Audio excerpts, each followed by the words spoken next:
Graças a Deus. Louvado seja o Senhor. Quando estava vindo para a igreja, perguntei para a Silmara, você tem um negócio aí no porta-luva do carro? Ela falou, não, eu tenho. Falei, pega para mim. Deixa eu mostrar para os irmãos. Um tempo recente, que nós andamos com isso aqui o tempo inteiro no rosto, ó, por causa da pandemia. Eu trabalho com isso todo o tempo que eu estou no consultório. Mas por que eu estou chamando a atenção disso? Porque hoje a gente pode abraçar a quem nós amamos, beijar, sem que nos contaminemos. Vamos fazer isso? Dê um abraço. Um beijo em quem você pode beijar, né? Uma oportunidade que Deus nos dá, gratidão do Senhor por esse tempo especial, né?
Podemos sentar, queridos.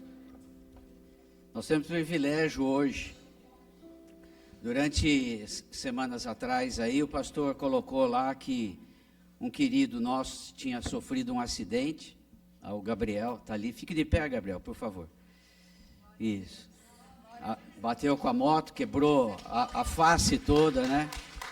Eu queria te chamar aqui à frente, Gabriel, em gratidão, pedir até para que o pastor Noedi ore pelo Gabriel, né, pela recuperação. Sejam bem-vindos, viu, queridos? Tenho certeza que tem uma igreja que ama muito vocês aqui, viu? Eu vou fazer o seguinte, ao invés de chamamos ele para vir à frente, mas eu sei que a esposinha dele, a esposa, né? Orou, a mãe, a avó. Então eu quero ir lá com você para orar, agradecendo pela família toda, né? Que está aqui, a gente acompanhou, a situação era muito crítica, mas graças a Deus está aqui. Obrigado, Senhor. Obrigado, Senhor, pela vida do Gabriel. O Senhor atendeu às nossas orações e poupou a vida do Gabriel. Poupou porque o acidente foi na face, na cabeça. E o Senhor poupou a vida dele. Ele, a esposa, a mãe e a avó estão hoje aqui agradecendo, reconhecendo que foi um milagre do Senhor.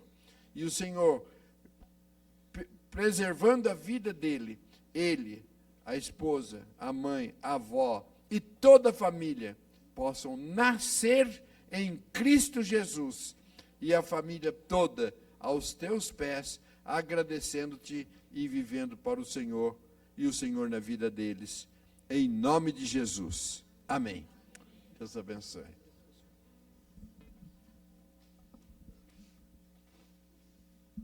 Louvado seja o Senhor.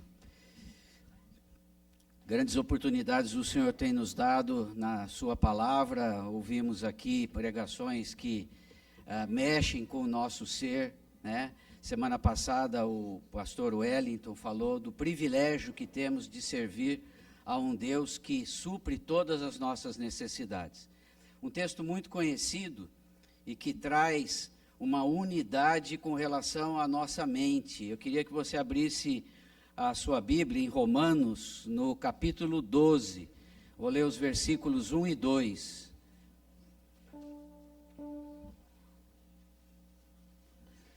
Romanos 12, versículos 1 e 2. Vou ler em duas versões. Está assim a palavra de Deus. Rogo-vos, pois, irmãos, pelas misericórdias de Deus, que apresenteis o vosso corpo por sacrifício vivo, santo e agradável a Deus, que é o vosso culto racional.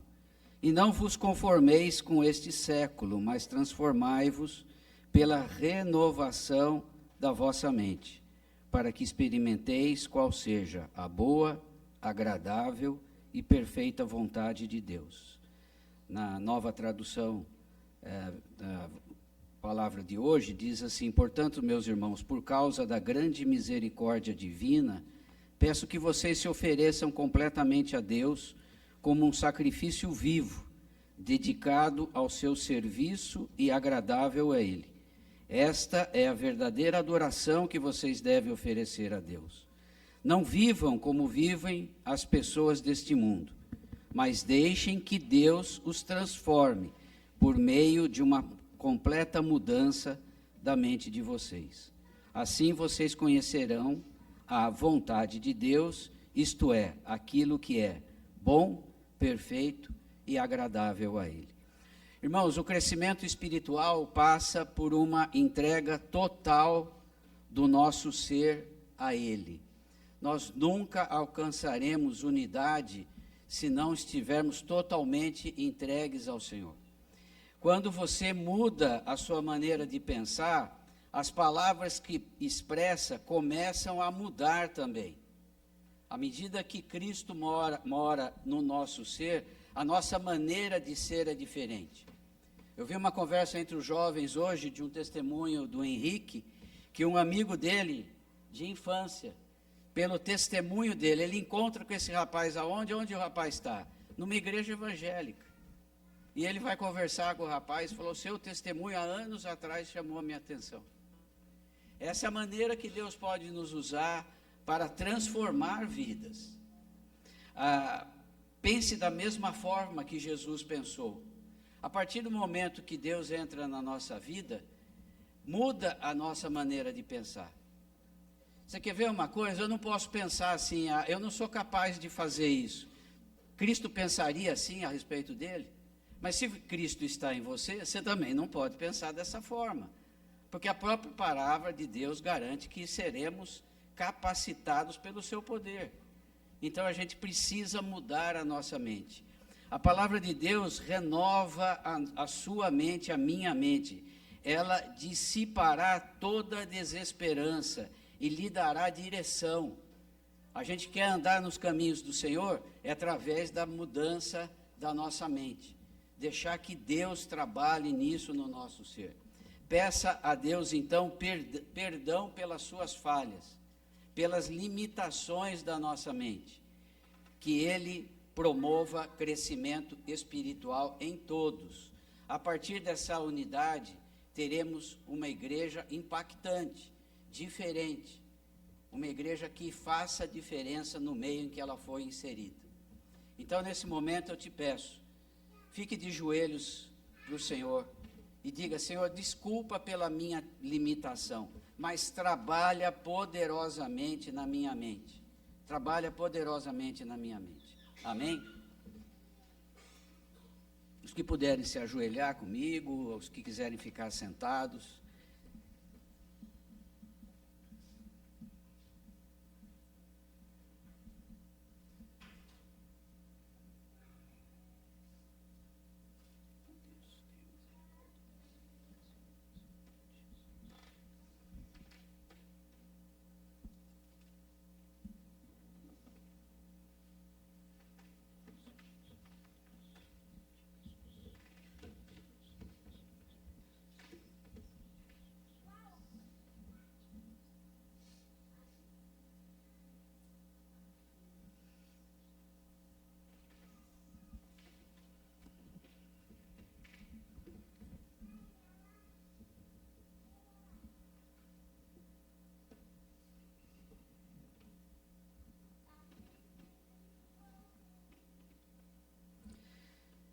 Senhor, nós clamamos pelas tuas misericórdias. Te agradecemos, Senhor Deus, e queremos entregar o nosso ser totalmente ao Senhor, como sacrifício vivo, dedicado ao seu serviço e agradável ao Senhor. Pai, em nome de Jesus, eu e os meus irmãos colocamos diante do Senhor, te pedindo, Espírito Santo de Deus, unifica a nossa mente, que sejamos centrados na tua vontade, Pai, que viemos a buscar o Senhor a cada segundo, que tudo aquilo que temos feito e que desagrada ao Senhor não faça mais parte do nosso ser. Tira-nos, Senhor Deus, a arrogância, a prepotência, a autossuficiência. Tantas coisas temos visto pelo mundo, Senhor Deus, a vaidade, uma coisa que tem impactado as pessoas, selfies para tudo que a gente faz, de nós mesmos. Ó Senhor Deus, tenha misericórdia, que a nossa vontade seja a tua vontade sendo feita em nós, Pai. Em nome de Jesus, nós queremos nessa manhã, Senhor Deus, te dizer que te amamos, que adoramos ao Senhor, te pedir perdão pelos nossos pecados, te pedir que se faça presente no nosso meio. Obrigado, Senhor Deus, porque já pudemos iniciar o nosso culto, lembrando que durante um tempo tivemos cultos apenas online, tivemos contatos à distância. No momento de nos cumprimentarmos, era apenas um tchau de longe. Hoje podemos nos abraçar, nos beijar, aqueles que nós amamos.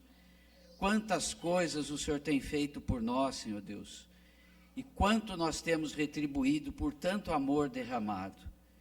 Perdão, Senhor Deus, porque somos seres limitados. Não podemos nunca imaginar a tua grandeza e o quanto o Senhor tem feito para que nós alcancemos graça diante do Senhor. Ó Pai, que cada ato desse culto seja para engrandecer o Senhor, que o nosso corpo seja usado, mãos erguidas, bocas abertas, canções sendo entoadas, para louvar e engrandecer o teu santo e poderoso nome. Se faça presente no nosso meio, Senhor, através da palavra, dos cânticos, nós te pedimos, em nome de Jesus. Amém. Nós possamos ficar em pé e com alegria entoemos canções ao Senhor. Amém? Amém.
Glória ao Senhor. Que bom, a gente não tinha combinado, mas as músicas eram sobre comunhão. O Senhor já tinha combinado. É assim que o Senhor faz. E assim nós estamos unidos com Ele, né? É o mesmo Espírito que testifica. Ontem nós estávamos no DJP. Para quem não sabe o que é DJP, é Dia do Jovem Presbiteriano. E essa banda estava tocando lá. E eu acho que nós éramos uma das igrejas mais representadas em quantidade de pessoas, né? Glória a Deus por isso. Gente, orem pelos nossos jovens, viu? Uma nova geração tem se levantado e tem se despertado para unidos pregarmos, unidos no trabalho. Fomos reconhecidos por isso? Olá, que bom! Eu não fiquei até o final, até porque eu já passei, né, gente? Não sou mais jovem, fui só para ministrar mesmo. E que alegria em podermos celebrar a comunhão. Nós cantamos essa música e ontem nós aprendemos que, mesmo que a mesa não esteja posta, ela está posta simbolicamente no nosso coração. Então, nós não temos que lembrar só do vinho e do pão no dia de ceia, mas nós temos que lembrar dia após dia do vinho e do pão, porque essa simbologia nos lembra da comunhão que nós temos que ter com o Senhor através do seu sangue. E através da comunhão que nós temos com Ele, nós podemos ter comunhão uns com os outros. Então, que alegria é podermos celebrar dia após dia o vinho e o pão. Podemos nos lembrar da comunhão que nós temos que ter uns com os outros. E que bom é saber que eu posso contar com você e você pode contar comigo, unidos em Cristo Jesus. Aleluia. Vamos louvar ao Senhor.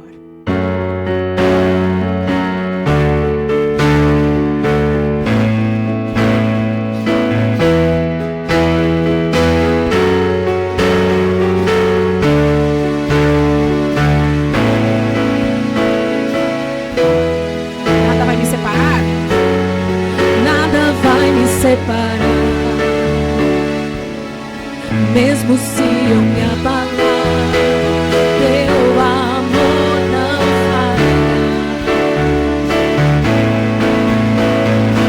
Cante isso ao Senhor. Mesmo sem merecer, tua graça se derrama sobre mim.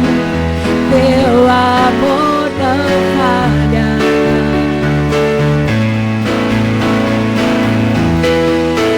Senhor, tu és o mesmo para sempre. Teu amor não muda. Se o choro dura uma noite, a alegria vem pela manhã. Se eu não se enfurecer, eu tenho que temer.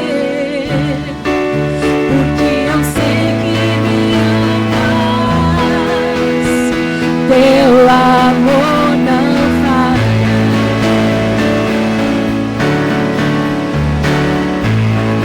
Se o vento é forte,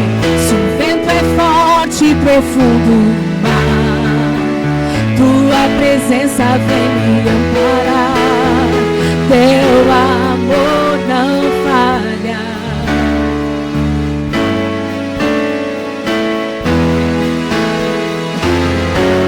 Difícil era o caminhar, nunca pensei que eu fosse alcançar, mas teu amor não falha.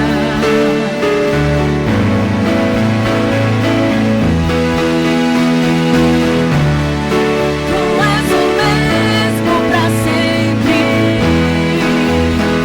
teu amor não muda.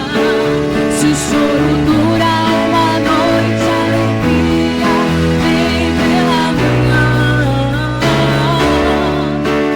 Se o mar se enfurecer,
mesmo para sempre, Senhor.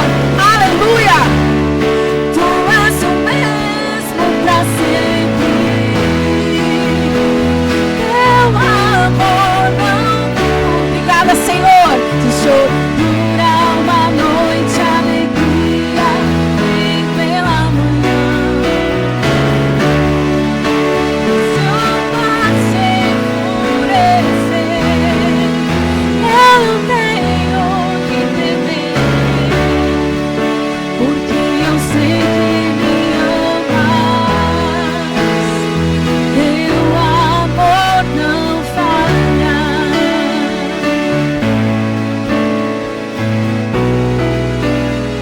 Teu amor não falha. Você pode cantar comigo? Tu és o mesmo para sempre.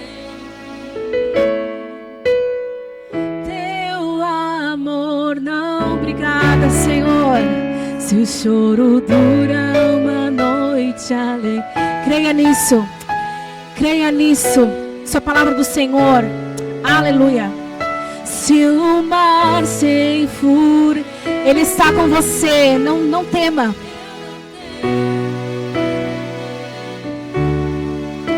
Porque eu sei que me amas. Teu amor não falha. Obrigada, Senhor. Obrigada, Senhor. Obrigada pelo teu amor. Pelo teu amor sacrificial, Jesus. E através desse sacrifício na cruz, nós podemos aqui cantar essas verdades livremente, erguer as nossas mãos, levantar as nossas vozes ao Senhor em gratidão pela tua morte de cruz, mas tendo em nosso coração a certeza de que o Senhor não está morto, mas que o Senhor vive e reina. E é esse Jesus que nós louvamos, Jesus que está presente aqui nesta manhã. Nós podemos sentir a tua presença em nosso meio. Jesus, em tua presença reunimos-nos aqui, contemplamos tua face e rendemos-nos a ti, pois um dia tua morte trouxe vida a todos nós e nos deu completo acesso ao coração do Pai. Diga o véu que separava já não separa mais. A luz que outrora apagada, aleluia, agora brilha e cada dia brilha mais. Só pra te adorar e fazer meu nome.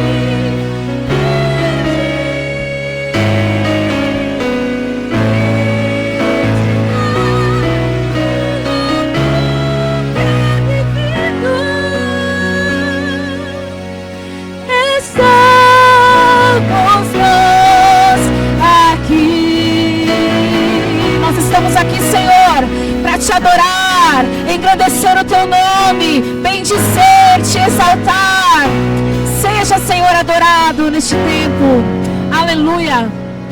Jesus, em tua presença reunimos-nos aqui, contemplamos tua face e rendemos-nos a ti, pois o dia tua morte trouxe vida a todos nós e nos deu completo acesso ao coração do Pai.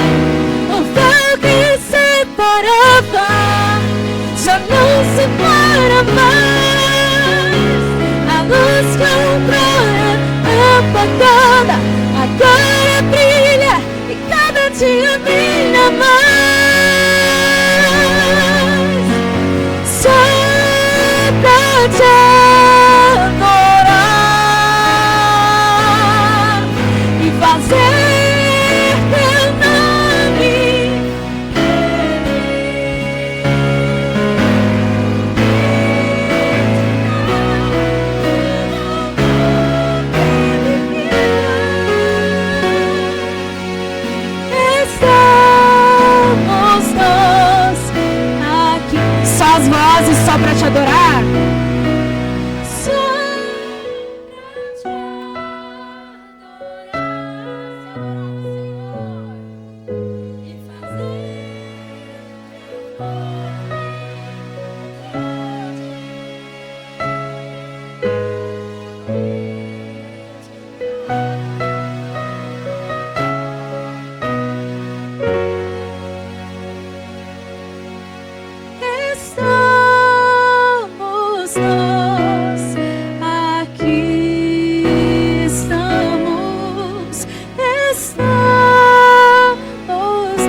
nós aqui, Senhor, eis o teu povo de mãos erguidas para exaltar, levantar, adorar ao teu nome.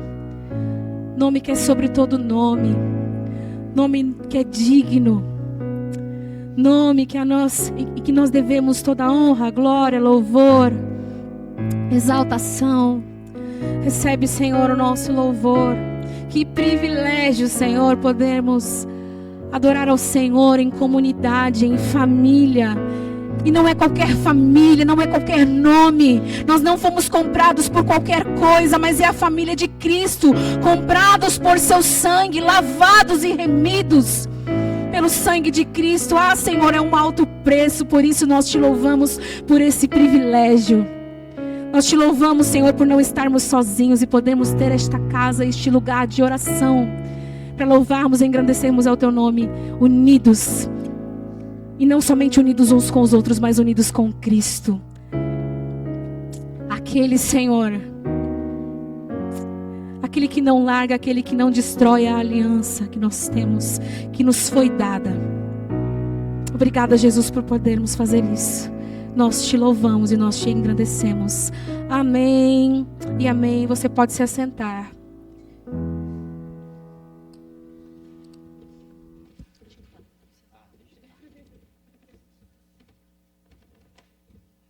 Graças a Deus. Algumas coisas na nossa vida a gente precisa parar para refletir. Abra sua Bíblia no Salmo 116, no versículo 12. Nós acompanhamos essa semana, através da comunicação da igreja, né? Oramos pela Estela, que é filha da Amanda. Essa menina precisou de um transplante de fígado. E eles são evangelistas, né? Moram na Polônia. Dificuldade de língua, de encontrar um órgão que pudesse servi-la, né? Que fosse compatível com o organismo dela. Testaram o pai, ele tem uma doença, uma anemia, chama anemia falciforme. Ele constantemente tem anemia, então ele não poderia ser o doador porque a menina ficaria com anemia também. E aí, ao testar, felizmente a mãe foi doadora. Cirurgia de mais de 12 horas, entre a retirada de uma parte do fígado da mãe e o implante desse pedacinho do fígado que vai se regenerar nessa criança. Mas vamos ler o versículo 12 de Salmo 116. Que darei ao Senhor por todos os benefícios para comigo? Como eu posso retribuir ao Senhor uma vida?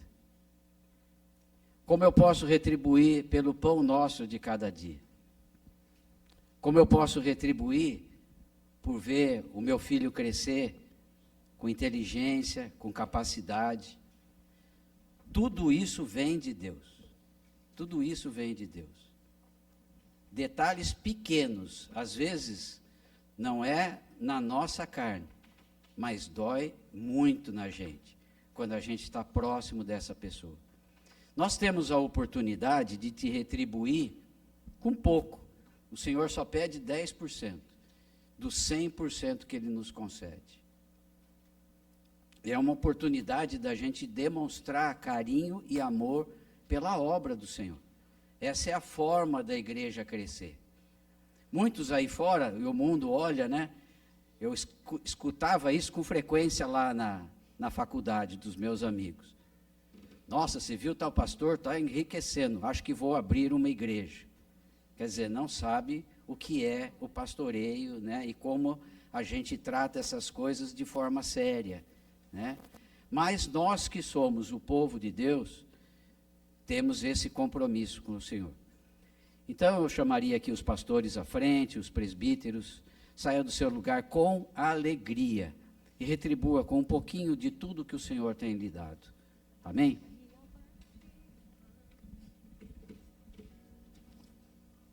Podemos ficar em pé, por favor.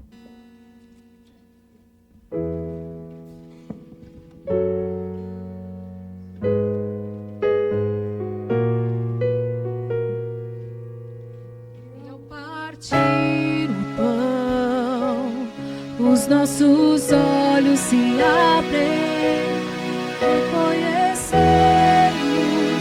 quem tu és, e ao som da cruz, os nossos corações queimam de amor, queimam de amor. E ao partir o pão,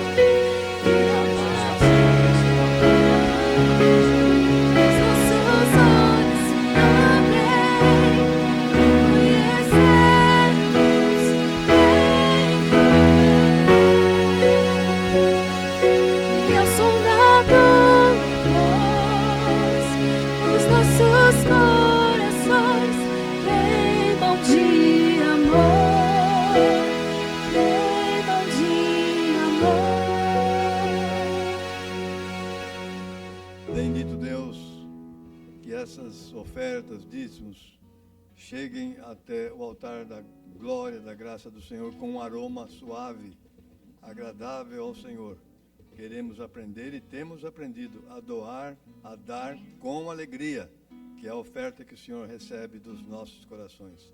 Abençoe, Pai, essas famílias que contribuíram, toda a igreja que tem regularmente se apresentado diante do Senhor, colocado diante do Senhor nossos dízimos e ofertas. Muito obrigado, Senhor, pela generosidade que temos aprendido do Senhor. Te louvamos, te agradecemos e que esse recurso atinja o objetivo necessário, a expansão do teu reino até que o Senhor volte um dia. Nós oramos e agradecemos no nome de Jesus. Amém.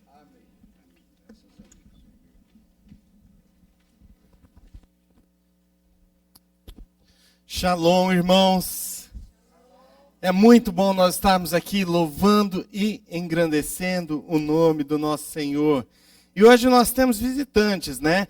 Primeiro agradecer a Raquel, que esteve aqui com a gente, participando do louvor. Logo ela estará aqui de vez, né? Brincadeiras, mas é verdade. Nós louvamos a Deus também por visitantes que temos hoje aqui. Nós temos a Adriana com a gente e o Davi. É o Davi, né? Deus abençoe muito sua vida. Ela mora aqui perto, então louvamos a Deus pela vida dela. O marido dela já veio aqui algumas vezes, Eduardo. Louvamos a Deus pela vida da Adriana. E a dona Ivonete e Maria. É a primeira vez que elas estão aqui na nossa igreja. Dona Ivonete é mãe do Gabriel. O Gabriel e a Elô, eles frequentam o pequeno grupo lá no São José, na casa do Léo, do Ronaldo. Nós louvamos a Deus pela vida deles, pelo milagre que Deus fez, também pela Dona Maria e Dona Ivonete também, né? O Gabriel e a Elô já tiveram várias vezes aqui com a gente, né? Já é de casa, exatamente. Irmãos, nós falamos aqui de alguns acontecimentos, louvamos a Deus pela vida da Estelinha, que já está se recuperando, assim como da Amanda. Também louvamos a Deus pela vida do Gabriel, que está aqui com a gente, mas também tivemos aí boas notícias. Seu Adiel está em casa. Ele ainda está bem debilitado, precisa de muito acompanhamento, de cuidadores que estão lá com ele, mas ele já está em casa. Seu Alcides, pai da Beth, também já está se recuperando, está no quarto, né, no hospital ainda, mas tem melhorado. Continuem orando por essas vidas, né? Nós pedimos ao Senhor que continue abençoando cada uma dessas vidas. Vou pedir para colocar ali os avisos, por favor.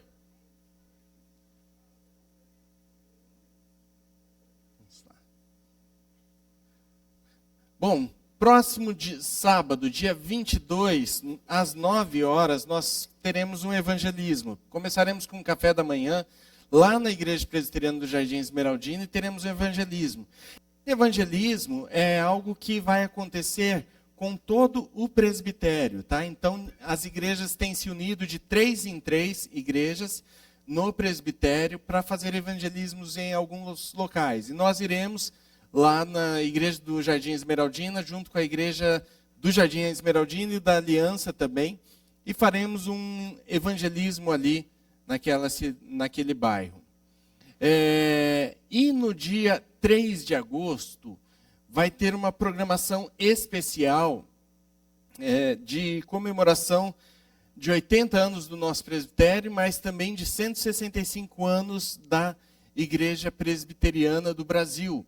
E para isso foram convidadas as igrejas para que formassem corais em suas igrejas e depois se juntassem todas em um grande coral. Então, se você tem o desejo de participar, na próxima sexta vai começar os ensaios às 19h30, aqui na igreja. Qualquer coisa, qualquer dúvida, pode falar com a Evelyn. E no dia 3 de agosto estaremos todos juntos lá, participando deste evento, que será no Centro Cultural Antiga FEPASA. Ali estaremos juntos. E aí estão os nossos jovens que estavam na programação ontem. Foi um tempo precioso, né? Ali, louvando a Deus, mas também desfrutando, né, deste ambiente aí. O Dia do Jovem Presbiteriano foram todas as igrejas da federação, né? Então nós estivemos ali. E o Vinícius, que é o presidente da Mocidade, também tem novidades, né? Foi aprovado na segunda fase da OAB, então já está com a carteirinha na mão. Daqui uns dias vai estar com a carteirinha pastoral também, né, ministro? Vai ser ministro. Ele tem o desejo de ir para o ministério pastoral também, e louvamos a Deus pela vida dele. Em breve será um pastor aí também, para a honra e glória do nosso Deus. Quero chamar aqui à frente as crianças. Oi. E o Holy Hour. O Holy Hour, eu acho que eu não coloquei, me perdoe, é no dia 24. Você pode vir aqui, Deise, dar o aviso?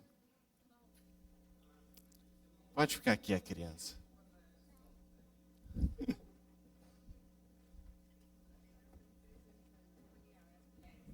Não tem aí a arte? Não, acho que não. Dia 24, parece que faz um ano que a gente não se reúne, porque da última vez tivemos que suspender, né? Mas esse próximo Holy Hour será especial.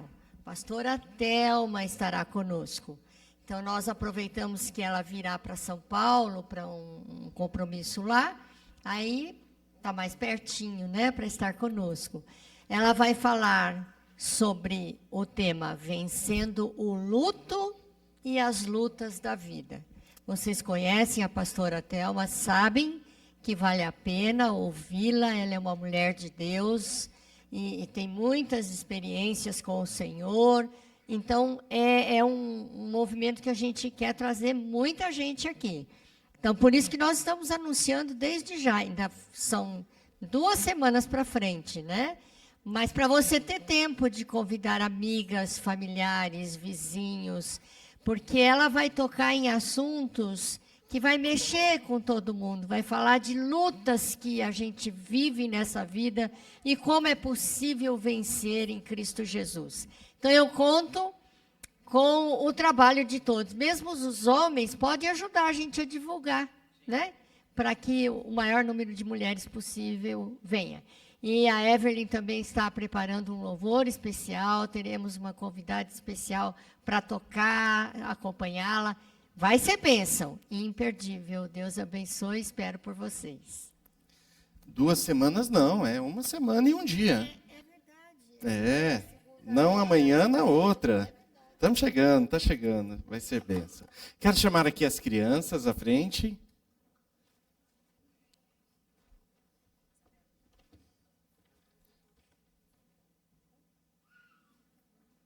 Nós vamos ter um momento especial para as nossas crianças. Vem aqui, Davi. Vem aqui também. Isso, vem correndo. Eu quero saber quem tem versículo hoje para falar de cor. Você tem? Então vamos falar. Quem não ama não conhece a Jesus, porque Deus é amor. 1 João 4:8. Muito bem. Porque Deus amou o mundo de tal maneira que deu seu único filho para todo aquele que nele crê.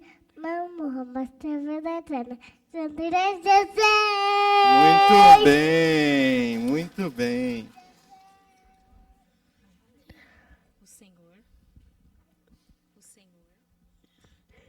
O Senhor, o meu pastor, e da outra. Faz isso. Muito bem, muito bem. Tem um versículo? Guardei tuas palavras no meu coração para não pecar contra ti. Salmo 119:11. Muito bem. Tem? Não? Você tem? Fala, Deus é amor. Deus é amor. Vamos orar. Quero chamar aqui a tia Silmara. Ah, já está aqui, né? Tia Silmara.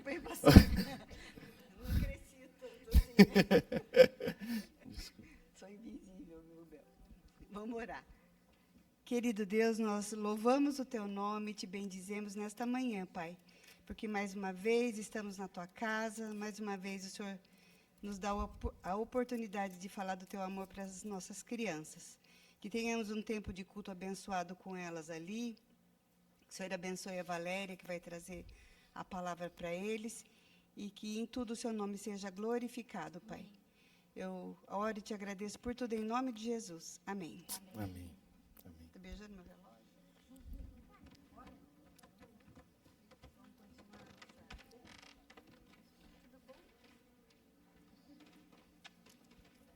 Pra quem que eu dou esse negócio aqui?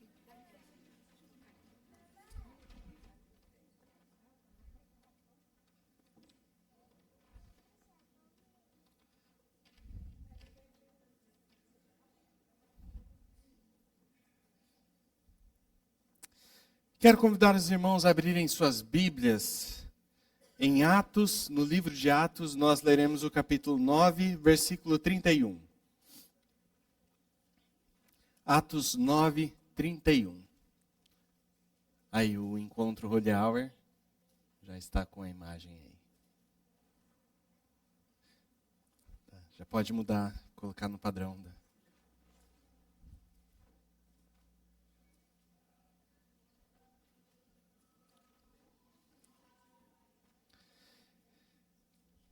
Atos 9, 31, o texto diz o seguinte: assim, a igreja tinha paz por toda a Judéia, Galiléia e Samaria, edificando-se e caminhando no temor do Senhor e no consolo do Espírito Santo, crescia em número.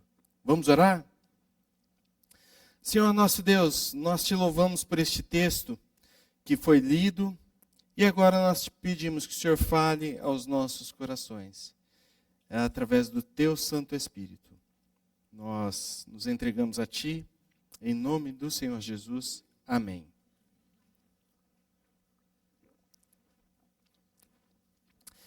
Como fazer uma igreja crescer? Essa é uma pergunta que tem sido feita por tantas pessoas. Nós temos tido vários congressos que falam a este respeito, de uma igreja em crescimento. Nós vemos vários livros que falam a este respeito, trazendo estratégias, métodos que foram implantados em uma determinada igreja. Eu tenho lido um livro do Timothy Keller que se chama Igreja Centrada, e o Timothy Keller tinha uma igreja em Nova York, Manhattan, chamada Redeemer. Uma igreja que cresceu muito. E um dos grandes cuidados que ele tem tido, que ele teve nesse livro, foi mostrar que não há um segredo do sucesso para uma igreja crescer, e que ele mostraria como o evangelho deveria ser proclamado. Mas quando nós vamos para o livro de Atos, nós vemos não um manual de crescimento, mas nós vemos algumas coisas que aconteciam naquela igreja que produziam o crescimento da igreja. Tem 7 a 8 relatos no livro de Atos falando que a igreja crescia, a igreja se expandia. E antes disso sempre tem um motivo pelo qual isso acontecia. E este texto ele trata um pouco a respeito disso, de como uma igreja pode crescer, como que ela cresce no ambiente que ela está. E o texto nos diz que a igreja tinha paz por toda a Judéia, Galiléia e Samaria. Quando nós nos lembramos de Atos 1, o capítulo 1, versículo 8, nós nos lembramos que Jesus fala: mas recebereis poder ao descer sobre vós o Espírito Santo e sereis minhas testemunhas em toda Jerusalém, Judéia e Samaria e até aos confins da terra. No início, isso acontece só em Jerusalém. Há um crescimento explosivo do cristianismo em Jerusalém, mas depois isso também começa a se espalhar pela Judéia e Samaria, né? E até chegar aos confins da terra. Isso acontece principalmente porque em Atos 6, um homem eleito como diácono, chamado Estevão, começa a falar poderosamente, a ponto de que o texto diz que ninguém resistia à sua sabedoria. E as pessoas começaram a inventar mentiras contra Estevão para que ele pudesse ser julgado. E depois, em Atos 7, ele tem um discurso maravilhoso, e ao final do discurso, ele é apedrejado por muitos e ele morre. O primeiro mártir da igreja. E tinha um homem chamado Saulo que viu tudo isso e ficou muito feliz.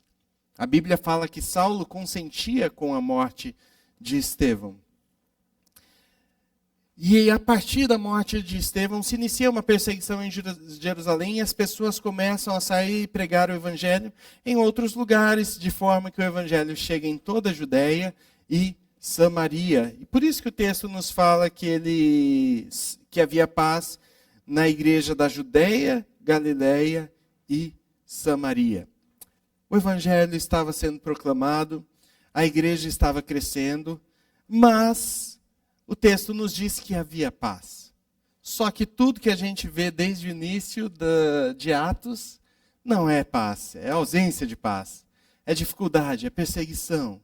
É pessoas indo atrás dos apóstolos inicialmente, prendendo-os. Semana passada o pastor Wellington falou muito sobre como os apóstolos se sentiam privilegiados de sofrer por causa do evangelho. Foram açoitados, foram presos, foram maltratados, mas eles falavam que é um privilégio adorar o nome do nosso Deus e sofrer por causa deste nome. E depois disso, a gente vê a igreja passando por perseguições, por sofrimentos, por dificuldades, até que chega em Atos 9:31, diz que havia paz em toda a Judéia, Galiléia e Samaria. Mas se nós lermos o versículo anterior, os versículos anteriores, nós vemos a conversão do apóstolo Paulo.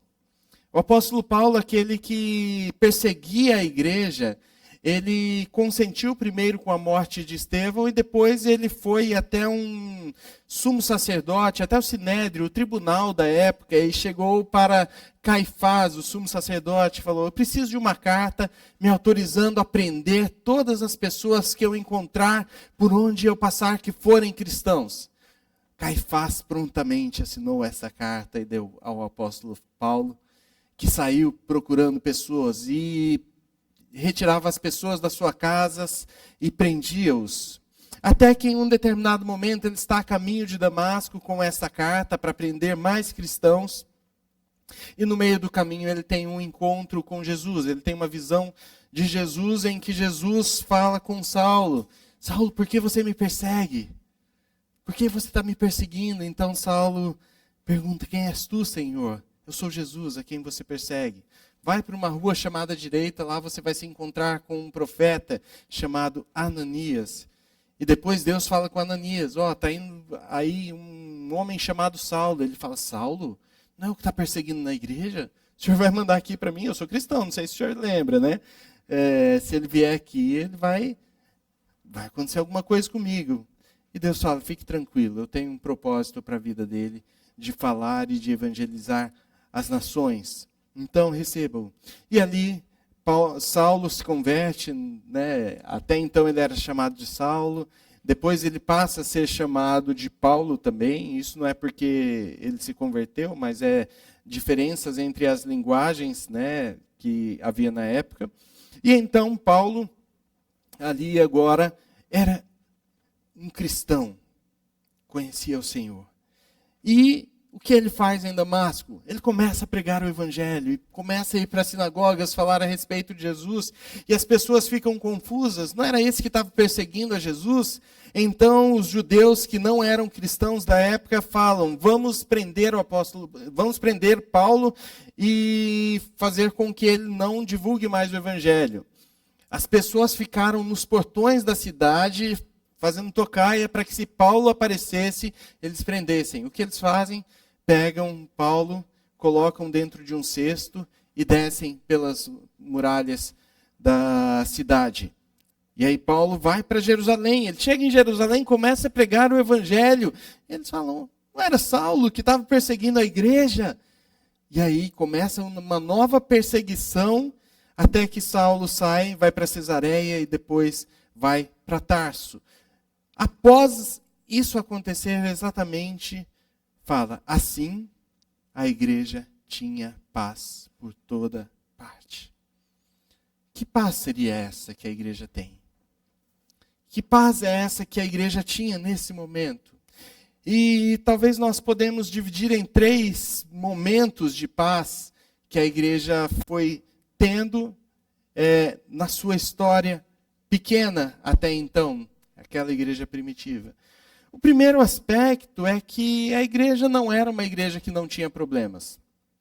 Imaginem vocês, nós somos aqui em algumas pessoas, a igreja tem aproximadamente 100 membros. Imaginem se hoje houvesse uma pregação em que 3.000 pessoas se convertessem. Como nós colocaríamos essas 3.000 pessoas aqui neste local? Tem mais uma dificuldade. Dessas 3.000 pessoas, talvez metade delas não falassem o nosso idioma. Falassem algum inglês, outro chinês, japonês, tantas línguas diferentes, para a gente conversar com essas pessoas. Imaginem vocês que muitas dessas pessoas, depois que conheceram a Jesus, deixaram os seus empregos nas suas cidades para ficar aqui, porque só aqui que tinha o evangelho. Imaginem isso acontecendo. Como essas pessoas se alimentariam? 3.000 pessoas. É um negócio que, para a gente se estruturar, imaginem as pessoas, 100 pessoas, a gente está acostumado a servir 100 pessoas. Imaginem se a gente tivesse que servir 3.000 pessoas de um momento para o outro. Pode parecer estranho, uma realidade, algo utópico, mas foi isso que aconteceu na igreja de Jerusalém. Em uma única pregação, a igreja passou de 120 pessoas para 3.000 pessoas. Muitas pessoas de regiões diferentes que não falavam o linguajar deles, não falavam a mesma língua. Em Atos 2, houve aquele momento de falar em línguas que as pessoas se converteram. Mas depois disso, eles não falavam mais o tempo inteiro em línguas de forma que os outros entendessem.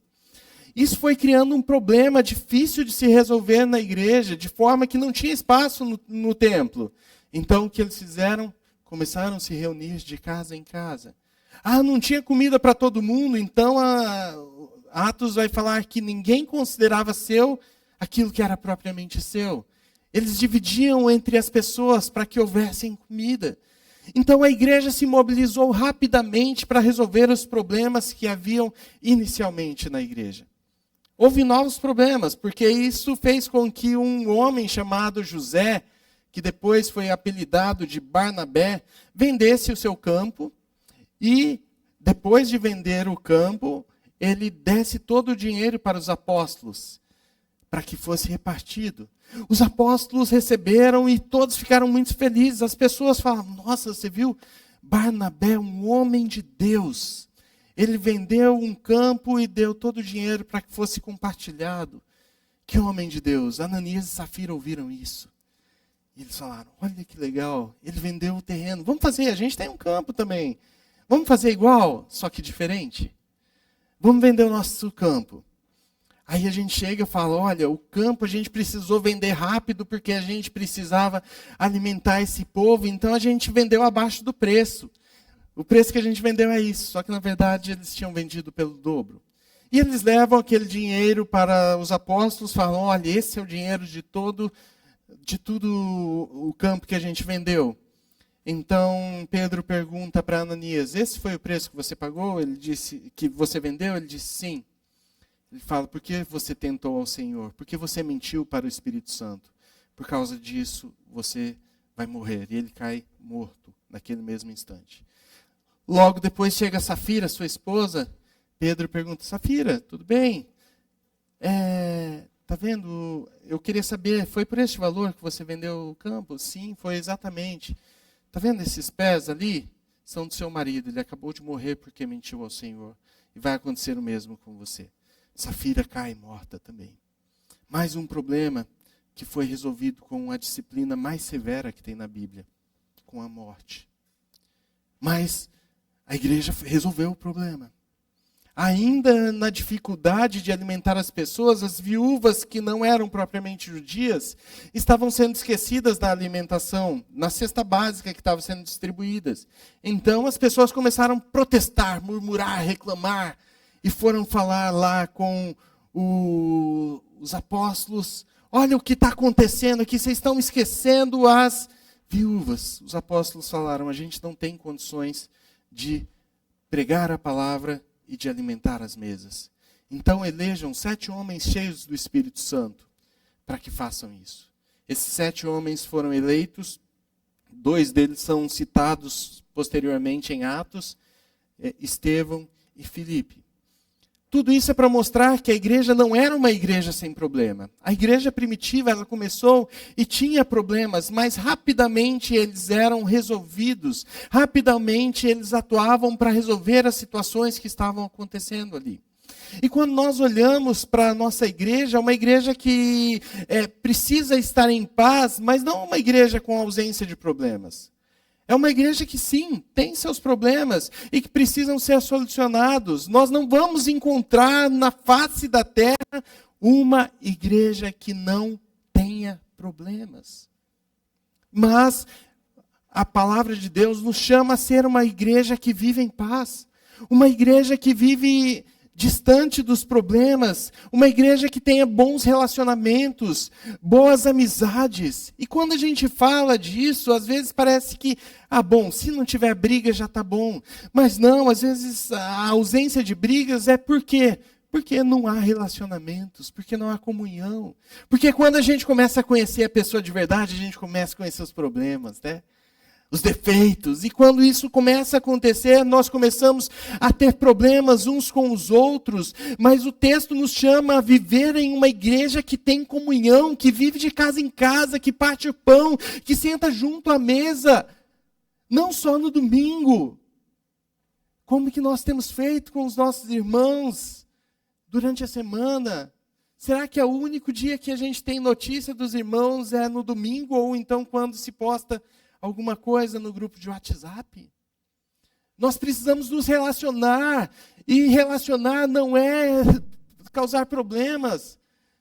Efésios vai falar, preservem a paz que Deus já colocou em vocês. Preservem a unidade. Uma igreja que vive em paz não é uma igreja que tem ausência de problemas, mas é uma igreja que se relaciona. Uma igreja que vive em comunhão. Uma igreja que participa um da vida do outro. Mas, quando surge um problema, o que nós fazemos não é ficar cochichando um no ouvido do outro, mas nós vamos e tentamos resolver esse problema. Se não conseguimos, levamos para alguém que possa, de alguma forma, trabalhar e para que esses problemas sejam resolvidos. Mas a igreja vivia também um outro tipo de paz. O texto fala que havia paz por toda a Judéia, Galiléia e Samaria. Ou seja, todo Israel, todo Canaã, ali, até a faixa de Gaza que nós conhecemos hoje, era uma região que vivia em paz. Em paz, os judeus não se davam com os samaritanos. João 4 vai deixar isso bem explícito, quando Jesus fala com uma mulher samaritana. O texto fala, porque os judeus não se dão com os samaritanos. João e Tiago, um momento, eles falam para Jesus, Jesus, essa cidade aqui de Samaria é muito ruim. O Senhor quer que a gente ore para que caia fogo sobre toda essa cidade e destrua todos? Eles não se davam, não se relacionavam, judeus e samaritanos. Mas olha que interessante, o mesmo João, que perguntou se Jesus queria que derramasse fogo sobre toda aquela região, quando Filipe começa a pregar em Samaria, eles vão lá, João e Pedro, para saber o que está acontecendo em Samaria. E depois que eles veem o que está acontecendo, eles retornam, passando por todos os vilarejos de Samaria, pregando o Evangelho.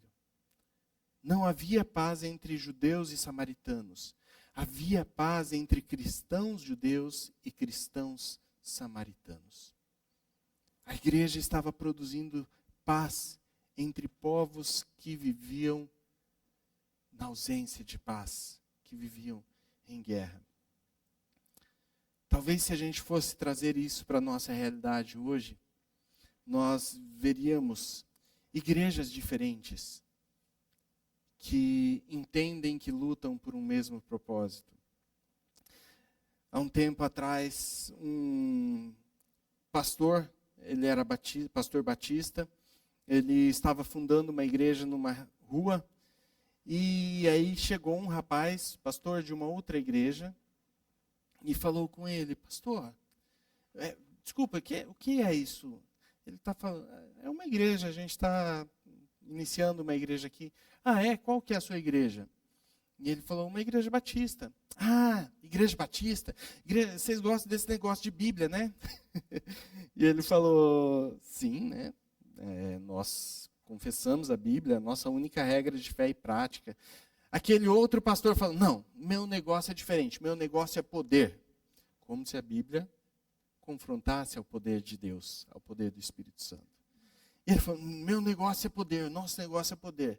E eles foram conversando, ele falou: você sabe que nós, aquele pastor lá que eu não conheço, você sabe que nós aqui temos 2 inimigos. Ele falou: 2? 2 inimigos. A igreja da graça e a igreja mundial. E ele falou, né, estranho. Mas muitas vezes nós temos nos comportado assim. Igrejas que têm se colocado frente a outras igrejas, e nós nos preocupamos quando uma igreja vai ser fundada, porque nós sabemos que muito provavelmente não serão novos convertidos que estarão lá, mas serão membros de outras igrejas que serão levados para aquela igreja. E muitas vezes tem tido essa briga entre igrejas, entre denominações, de forma que nós nos esquecemos que a nossa luta não é contra a carne ou sangue, mas contra principados e dominadores deste mundo tenebroso. Uma igreja que vive em paz com as outras é uma igreja que deveria, junto com as outras, lutar por um mesmo objetivo, por um mesmo reino, que nós somos, afinal, não placas de igrejas, nós somos um único reino que luta para a glória de Deus. Nós caminhamos todos em igrejas diferentes por um mesmo objetivo, por proclamar o nome do nosso Senhor a pessoas que não conhecem. A Bíblia fala que as portas do inferno não vão prevalecer contra a igreja de Jesus.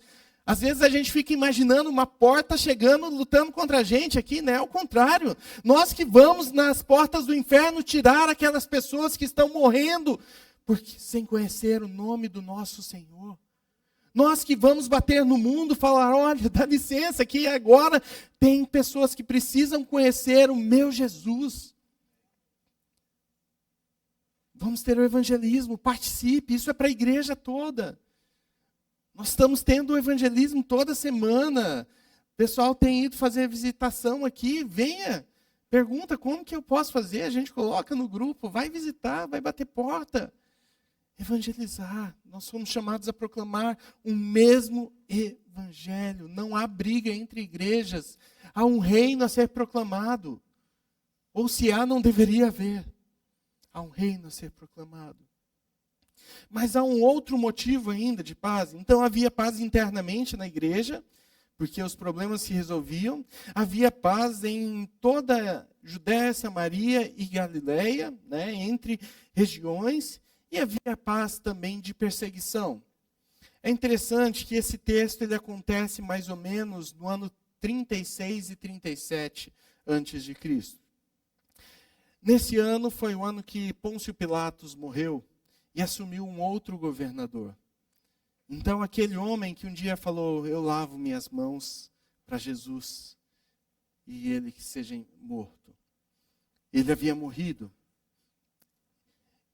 o novo governador depõe Caifás. Lembra aquele homem que assinou as cartas para que a igreja fosse perseguida? E vem um outro homem que começa a perseguir, mas depois, nesse momento, Ananias, o novo sumo sacerdote, não estava preocupado em perseguir a igreja. Depois também disso, morre o imperador da época. Vem um outro imperador que foi o mais tirano de todos, Calígula. Calígula, em determinado momento, ele estava tão são das suas ideias que ele pega o seu cavalo e coloca como senador do Império Romano. Mas esse homem, no início, nos anos 36 e 37, ele teve um bom governo. Ele não perseguiu a igreja. O apóstolo Saulo, que era o grande perseguidor da igreja, havia se convertido. Então, embora desde o início de Atos nós vemos uma perseguição intensa ao cristianismo, nesses 2 anos, 36 e 37, foram anos em que reinou paz na igreja a partir da perseguição do mundo. Nós moramos num país onde não há perseguição. No domingo passado, o pastor Tom falou de países como, por exemplo, a Eritreia, em que as pessoas são presas em grande quantidade dentro de um container. Um container em que de noite é extremamente frio e durante o dia chega a temperaturas de 50 graus Celsius. Falou a respeito de uma mulher que foi pendurada numa madeira e colocaram leões para virem comer essa mulher, e essa mulher falava: César não é Deus, Jesus Cristo é Deus. Precisaram matar essa mulher um pouco antes dos leões fazerem o serviço, porque ela estava incomodando demais com suas palavras. A igreja brasileira talvez tenha algumas perseguições ideológicas, mas você se levantou da sua casa, veio para a igreja, ninguém perguntou o que você estava fazendo. Você pegou o seu carro, veio a pé, de qualquer forma que você veio, você chegou aqui na igreja. Não há perseguição no nosso país até o momento. Nós somos um país que vive em paz. A questão é, o que temos feito com essa paz que nós temos? Que paz é essa que nós temos, que muitas vezes nos faz cristãos superficiais? Que paz é essa que nós temos, que nós não conseguimos falar para o nosso irmão a respeito de Jesus, porque nós temos vergonha? Que paz é essa que faz com que nós não tenhamos o compromisso de estar na igreja todos os domingos? Olha que interessante, nós somos criados para quê? Para a glória do nosso Senhor Deus. Nós fomos criados para isso. E o momento de culto é o momento em que o Senhor reúne toda a sua igreja para fazer aquilo para o que nós fomos criados. Este é o principal momento do cristão na face da terra, o culto ao Senhor. E que paz é essa que nós temos usado para vir um domingo por mês? Porque não temos coragem de estar todos os domingos. Temos dificuldade de assumir compromissos. Que paz é essa que tem tido no nosso ambiente, no nosso país, que não nos faz proclamar o evangelho do Senhor? Ficar tão apáticos? Que cristianismo é esse que nós somos 20, 25% do nosso país e não há mudança no nosso país? A corrupção, porque que paz é essa que nós estamos vivendo? Que diferença é essa que nós estamos fazendo com essa paz que nós recebemos? Um dia, é muito provável que não haverá mais paz. Não estou falando por causa de governos, mas porque a história nos mostra, a Bíblia nos mostra que haverá perseguição.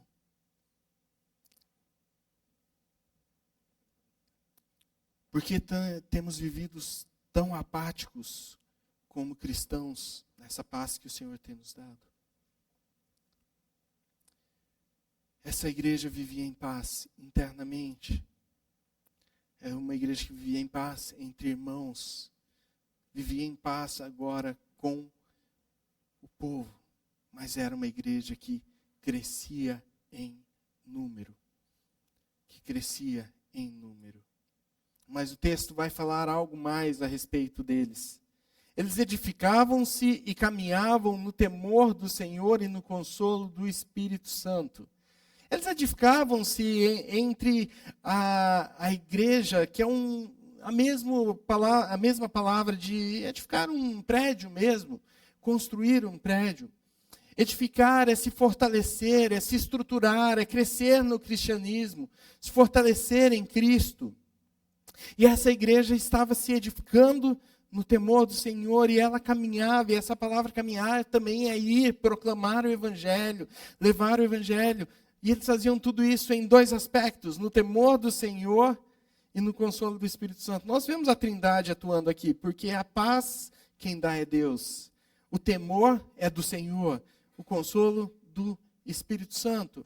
Mas o que seria esse temor do Senhor? Atos 5, que fala do texto que eu mencionei de Ananias e Safira, em que os dois morrem, o texto fala que toda a cidade, toda Jerusalém temia o que estava acontecendo.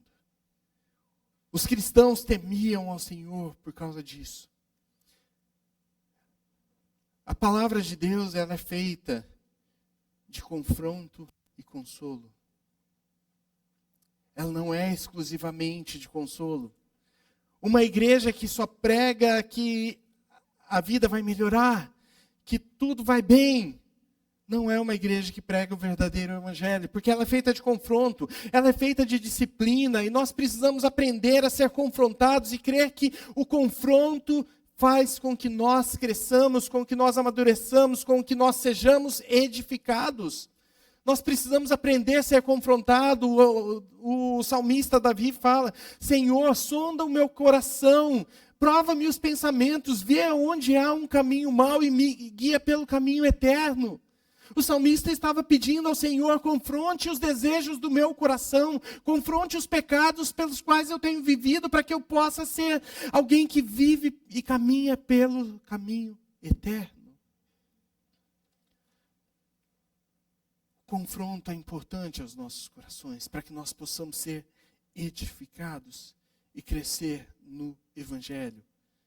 Precisamos entender que o Senhor Jesus Cristo, em João 15:15, ele fala: vocês já não são mais simplesmente meus servos, eu chamo vocês de amigos, porque o amigo sabe que faz o seu Senhor, já o servo não.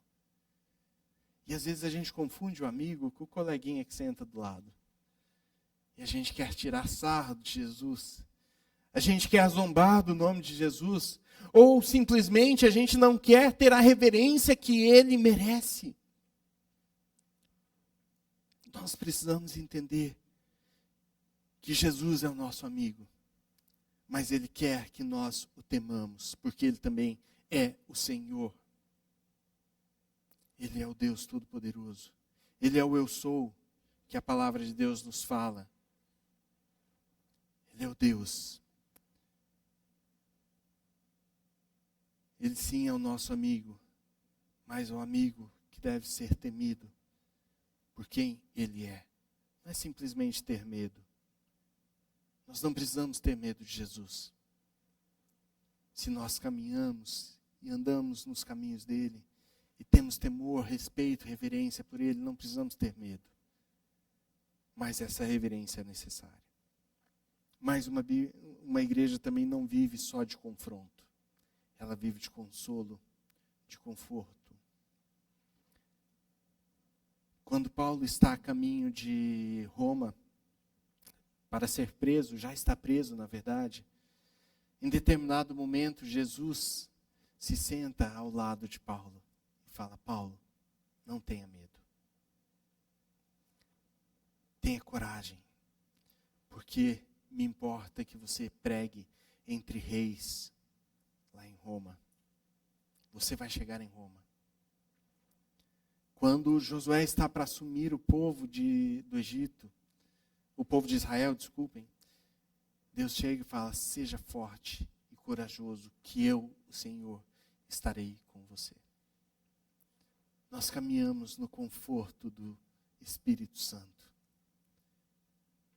Como é bom quando nós ouvimos notícias de pessoas que, de alguma maneira, foram curadas. Isso conforta o nosso coração. Pessoas que se convertem ao Senhor, isso conforta o nosso coração. De problemas e situações que são resolvidas na igreja, esse é o conforto do Espírito Santo. É uma paz que excede todo o entendimento no nosso coração, na nossa vida. Como é bom a gente saber que o Espírito Santo está todos os dias conosco, até a consumação dos séculos. É uma promessa de Jesus: eis que estarei convosco através do meu Espírito Santo. Não fala, mas através do meu Santo Espírito, estarei convosco todos os dias. Cada situação que nós passamos na nossa vida, cada dificuldade que nós passamos, nós temos um Espírito Santo que caminha conosco para nos dar tranquilidade. Como é bom a gente ouvir pessoas falando: olha, antigamente eu tinha dificuldade de passar por isso, mas hoje eu tenho passado por uma situação semelhante e o Senhor tem dado paz ao meu coração. Uma igreja precisa de confronto, mas ela também precisa de consolo do Santo Espírito de Deus. Como é bom saber que o mesmo Deus que nos confronta pelo nosso pecado é o Deus que nos consola quando nós choramos por causa do nosso pecado. Como é bom a gente saber que Jesus Cristo veio para nos dar o consolo que é sem par. Deixo-vos a minha paz vos dou, para nos dar a paz que excede todo entendimento. Nós somos gratos porque somos confrontados. Somos gratos porque somos confortados e consolados pelo Espírito Santo. E vivemos em paz, uma paz dada por Deus, que excede todo entendimento. Que nós possamos ser uma igreja que vive em paz internamente, entre irmãos de outras igrejas, externamente com o mundo, sem perseguição. É difícil viver sob perseguição. Muitos cristãos estão sofrendo muito por causa disso. Nós temos um privilégio enorme de não ter perseguição no nosso país. Mas nós precisamos aproveitar isso para cumprir a grande comissão de Jesus, de proclamar o Evangelho. Vamos orar. Senhor nosso Deus, muito obrigado, ó Pai, pela Tua palavra, que nos conforta e nos consola. Essa palavra que também nos confronta e nos adverte, para que nós possamos viver em conformidade com aquilo que o Senhor tem para as nossas vidas. Nos ajude a ser uma igreja, ó Pai, que vive em paz. Uma paz interna, que não é a ausência de problemas, ó Pai, mas uma paz que mesmo em meio aos problemas, busca a solução para que eles possam ser resolvidos. Nós te pedimos uma paz com outras igrejas, que nós entendamos o nosso propósito. Nosso propósito não é levantar uma placa, é levantar o nome de Jesus Cristo. Que nós possamos compreender isso. Que nós possamos ser gratos pelo momento de paz que vivemos no nosso país, para que possamos proclamar o Evangelho a tantas pessoas que necessitam, ó Pai, conhecer o Teu nome. Nos ajude, ó Pai, a ser edificados no confronto e no consolo do Senhor, temendo ao Senhor Jesus, sendo confortado pelo Espírito Santo. Nos ajude a ser uma igreja que cresce em número, para a honra e glória do Senhor. Somos todos evangelistas que precisamos proclamar o Teu nome. Nos faça cumprir a grande comissão, para a honra e glória do nosso Senhor e Salvador Jesus Cristo. Nós te pedimos isso Em nome do Senhor Jesus. Amém. Chamar a equipe de louvor à frente.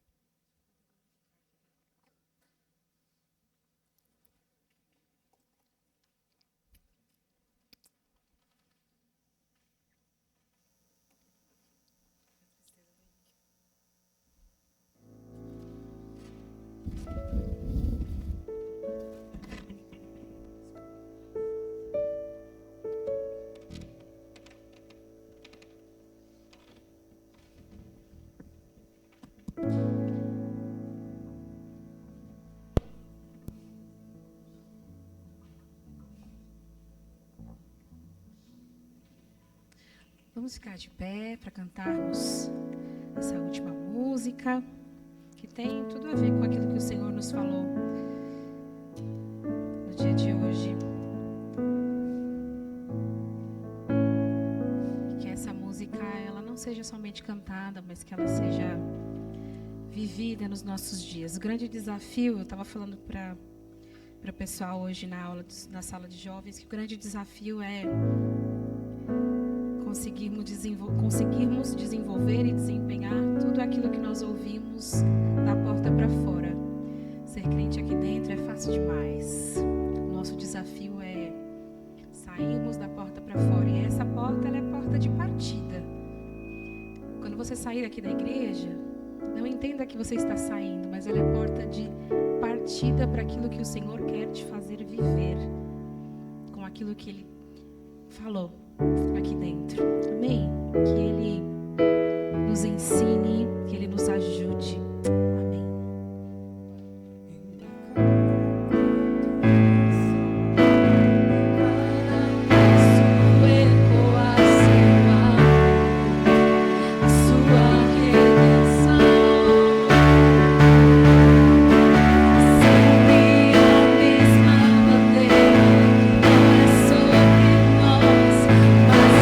Mas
embaixadores de paz. Somos embaixadores da paz. O pastor Ricardo falou muito da paz na igreja. Mas quem é a igreja? Senão nós. Então nós somos embaixadores e responsáveis pela paz. Pela paz na igreja. Pela paz na nossa casa. Pela paz no trabalho. Onde chegamos. É verdade que às vezes a gente vem o sangue no olho, a gente fica agitado e a gente não contribui pela paz. O que fazer? Deixe-me abrir o coração e compartilhar uma experiência que eu tive ontem. Ontem nós tivemos uma reunião do presbitério. Pode ficar em pé que é rapidinho, tá bom? Nós tivemos uma reunião do presbitério e saiu um assunto muito delicado, várias pessoas falando, e eu acabei confrontando firmemente o presidente. Não alterei a voz, não usei de palavras que não fossem corretas, mas isto eu confrontei firmemente. E eu percebi que depois ele ficou muito triste com isso, pelo carinho, pela consideração que ele tem. Não é no sentido se eu tinha ou não tinha razão, eu entendo que eu tinha, mas eu fui duro, né? Confrontei. E Deus me confrontou muito esta noite. Esta noite Deus me confrontou. E horas ali sentado e orando. E o mesmo Espírito que falou com o pastor falou comigo também, do confronto e do consolo. Hoje pela manhã mandei um texto bíblico para o pastor, meu amigo, colega, irmão. Mandei um texto bíblico para consolar o coração dele, para que hoje ele tivesse mesmo a paz. E em seguida eu escrevi: amanhã podemos tomar um café, eu quero conversar com você, vamos orar juntos, vou até pagar o café. Então, queridos, sabe, quando a gente perceber que a gente, eu não fui o embaixador de paz, eu não fui o instrumento de paz, vamos cuidar para que sejamos sempre. Mas se acontecer lá com o seu marido, com a sua esposa, com os irmãos da igreja, no trabalho, é preciso consertar isso e dizer: olha, me perdoa, vamos orar junto, vamos conversar, porque somos embaixadores de paz. E a paz de Deus, que excede todo entendimento, guardará o vosso coração e a vossa mente em Cristo Jesus. Sempre quando eu ouço uma mensagem, eu procuro dar resposta a esta mensagem. E a mensagem de hoje veio, e a minha resposta é esta. Mas eu quero que você pense também. Há alguém que você não foi o embaixador de paz? Que o Espírito Santo esteja trazendo esses nomes ao seu coração, e que agora você coloque no seu coração: eu preciso acertar isto, eu preciso acertar isto. E o Deus e a paz de Deus, que excede todo o entendimento, guardará o vosso coração e a vossa mente em Cristo Jesus. Derrama da tua paz nos nossos corações, derrama da paz e usa-nos para que sejamos embaixadores, instrumentos de paz. E se porventura algum irmão ou alguma irmã esteja vivendo esse momento incomodando o coração, por ter quebrado a paz, o bom relacionamento, o bom entendimento, dá também que sejam instrumentos de conforto para o coração dessas pessoas. Pode olhar para mim. Que a graça de nosso Senhor e Salvador Jesus Cristo, o amor de Deus o Pai, a consolação do Santo Espírito, seja sobre todos nós, e sobre todos nós permaneça desde agora e para todo sempre. Vão para casa, embaixadores da paz. E se houver alguém que precisa da paz, vai lá procurar, orar e conversar em nome de Jesus.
Música